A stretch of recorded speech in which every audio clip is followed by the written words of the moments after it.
David is the king of Israel.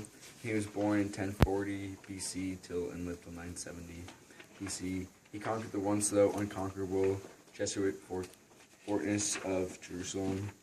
He did this by cutting off the water and entering through the water pipes, and then he became the first king of Israel.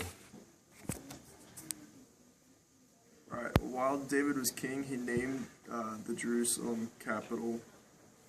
Let's restart that. Jerusalem named. Alright, while David was king, he named Jerusalem the capital because it was considered the holiest of all locations. He also placed the Ark Covenant on Mount Moriah because it was the place you could be the most closest to God. He also had an affair with one of the general's wives, Bathsheba. He got her pregnant and sent the general, her husband, to the front lines of war to get rid of him. God was not happy about this, and he sent the prophet Nathan and said a rich man was stolen. His sheep. Rich man was stolen, a poor man's sheep, and slaughtered it for feast. And he damned Bathsheba's child, who died soon after she gave birth. David spent years repenting and was later forgiven.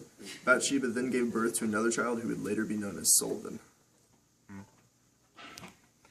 David was a strong-willed man and a great strategist and warrior, which can be seen throughout his story, and like everyone else said.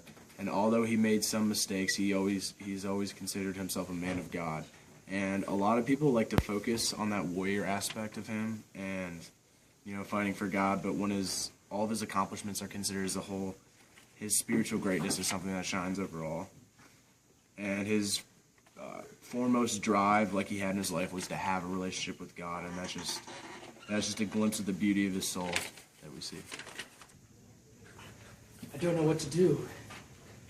I got my general's wife pregnant, and I love her, and I want to have the baby, but I can't have him in my life. But what can I do to get rid of him? I know what I can do. I know what I shall do. Zeke, go get me the general.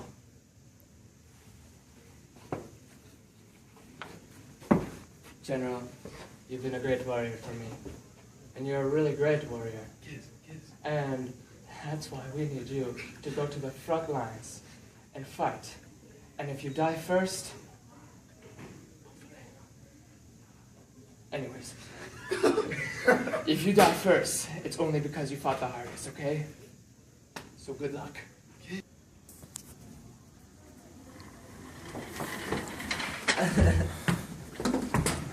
I'm dying.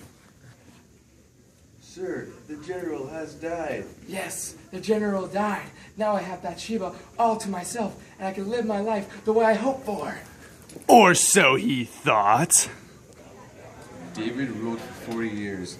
David is significant because he was the one who made Jerusalem permanently the Holy Land, and he gave birth to Solomon, who would also be the king and also be known as the Golden Child. The story of David is basically the same in Jewish and Christian writing, and David and Solomon too. Both appear. Both appear in Muslim religious writings as well.